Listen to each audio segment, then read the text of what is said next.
এই যে খুঁটিটা দেখতে পাচ্ছেন, এই খুঁটিটাতে কিন্তু একটা বলদ বাঁধা হবে এবং তাকে উত্তেজিত করা হবে, গ্রামবাসীরা উত্তেজিত করবে, রাগাবে। দেখুন জায়গাটা। আজ আমি আপনাদের নিয়ে যাব বীরভূমের মাটিতে, একটি সাঁওতালি গ্রামে। চারিদিকে এখন নবান্নের আনন্দ, আর এই আনন্দেই সাঁওতাল পরগনায় শুরু হয়েছে সব থেকে বড় উৎসব সোহরায়। 5 দিন ধরে চলা এই উৎসবে প্রকৃতি আর মানুষের মেলবন্ধন কেমন হয়, চলুন আজ সেটাই আপনাদের দেখাবো। এই যে দেখুন কত সুন্দর একটা তাল পাতায় কিন্তু একটা পাত্র বানিয়েছে, তাল পাতা দিয়ে নৌকার মতো বানিয়েছে। আর দেখুন সেটাতেই কিন্তু এই যে চালের মদ, যেটা আমরা কিন্তু হান্ডি বলি, আর অনেক বাঙালি বলে থাকেন এটাকে হাঁড়িয়া। তো এই জিনিসটা কিন্তু এই তাল পাতার পাত্রতেই খাচ্ছেন ইনি। দেখুন অনেক কিন্তু বানানো হয়েছে, তৈরি করা হয়েছে। দেখুন অনেকেই কিন্তু এই তাল পাতার পাত্রেই কিন্তু এই মদ কিন্তু এটাতেই খেয়েছেন। দেখুন কত সুন্দর লাগছে। এই হচ্ছে সাঁওতালদের সাংস্কৃতিক, দেখছেন।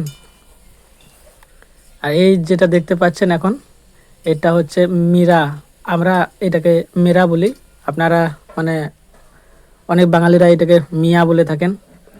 দেখুন কত সুন্দর একটা জায়গায়, মাঠের মধ্যে আমাদের সোহরাই পরবের সূচনা কিন্তু হচ্ছে। সোহরাই পরবের প্রস্তুতি হয় ঘর বাড়ি সাজানো দিয়ে। দেখুন এই মাটির দেওয়ালগুলো যেন এক একটি ক্যানভাস। লতা পাতা, ফুল আর পশু পাখির এই নকশাকে বলা হয় সোহরাই পেন্টিং। উৎসবের প্রথম দিনটিকে বলা হয় আজ গ্রাম প্রধানের বা মাঝি বাবার অনুমতি নিয়ে উৎসবের সূচনা হয়।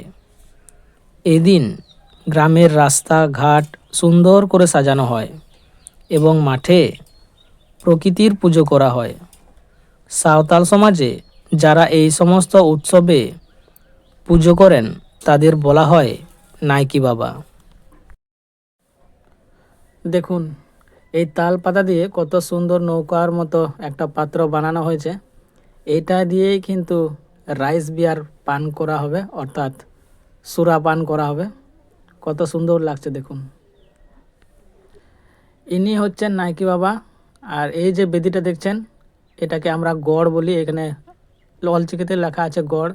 এখানে দেখুন একটা ডিম রাখা আছে, এখানে কিন্তু পুজোটা হয়। অন্যদিকে দেখুন এইখানে চিকেন কাটা হচ্ছে, আর একদিকে খিচুড়ি চাপানো হয়েছে।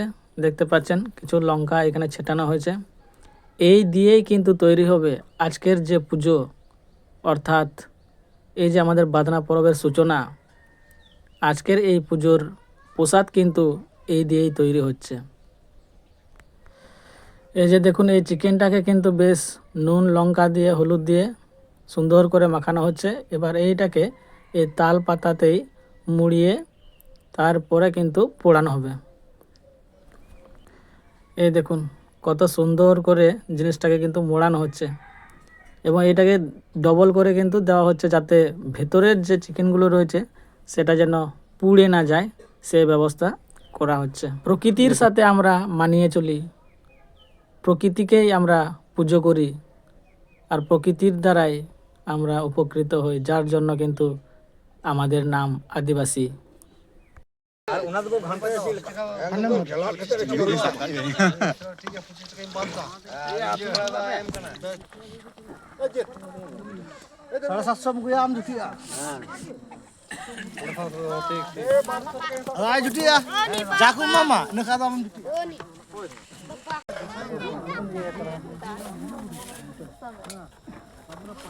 তুলবেন না তুলবেন না তুলবেন ফেরত তুলবেন নই বাই তুল দে আর নই তো बकरा बगड़ा बना अभी पे ले बगड़ा अभी पे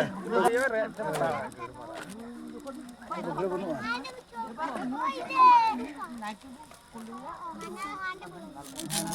बगड़ा बना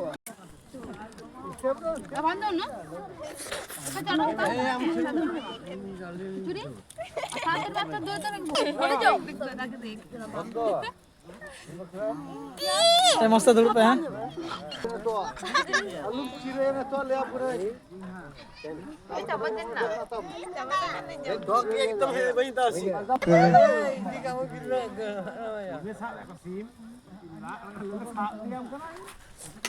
এ কেমন লাগছে এই সুড়েটা?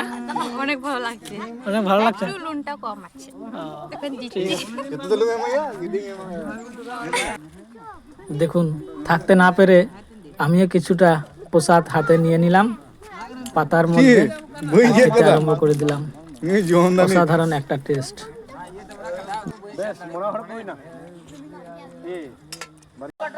আজকে আমরা পেয়েছি, আমাদের সঙ্গে আছে এই যে দেখতে পাচ্ছেন, এটা কিন্তু এই কাটাবাগান পারহাটি পাড়ার পূজারি মানে নাইকি, আমাদের সাঁওতালি ভাষায় এদেরকে বলা হচ্ছে নাইকি।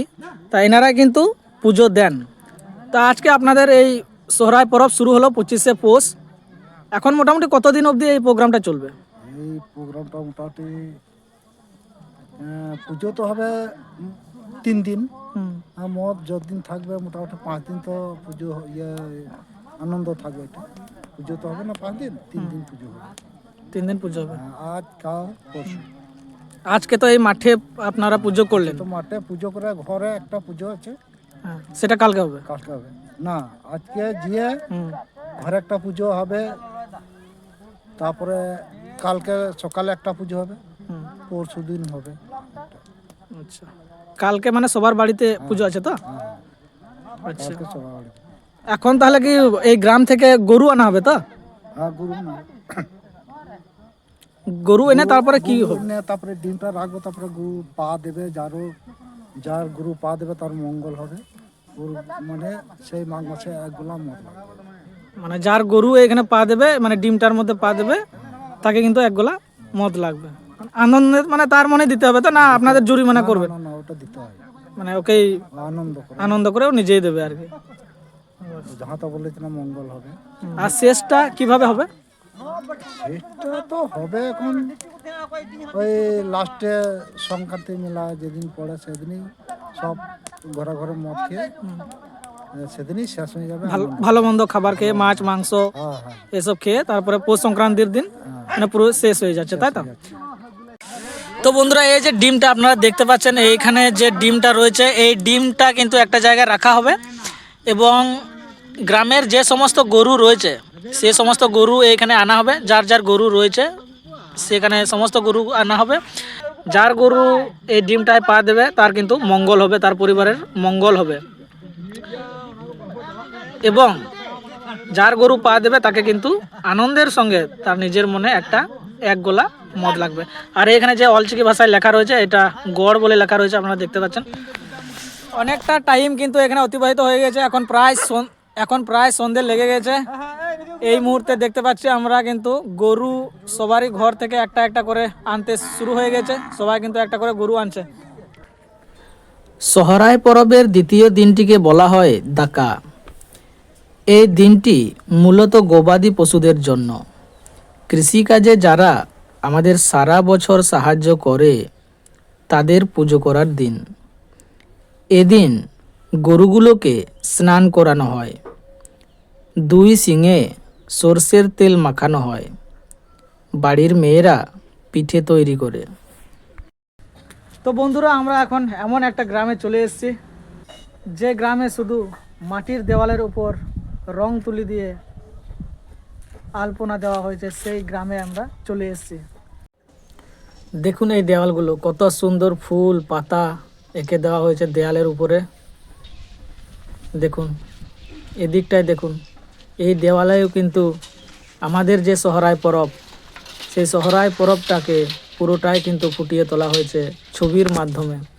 কেউ মাদল বাজাচ্ছে, গ্রামের মেয়েগুলো কিন্তু নাচ করছে, সোহরাই নাচ করছে, ধামসা বাজাচ্ছে। দেখুন কত সুন্দর করে আঁকা হচ্ছে, দেখছেন ফুল পাখি, দেখুন সব মিলিয়ে দারুণ একটা সিন কিন্তু ক্রিয়েট করা হয়েছে এই দেয়ালের উপরে। দেখুন। সোহরাই পরবের তৃতীয় দিনটিকে বলা হয় খুন্টেও মাহা। গ্রামের মোড়ে মোড়ে গরু বা বলদকে খুঁটিতে বেঁধে তাদের বীরত্ব পরীক্ষা করা হয়। এটি উৎসবের সবথেকে উত্তেজনার দিন। এটি কোনো নিষ্ঠুরতা নয়, বরং পশুর শক্তিকে সম্মান জানানোর একটি প্রথা।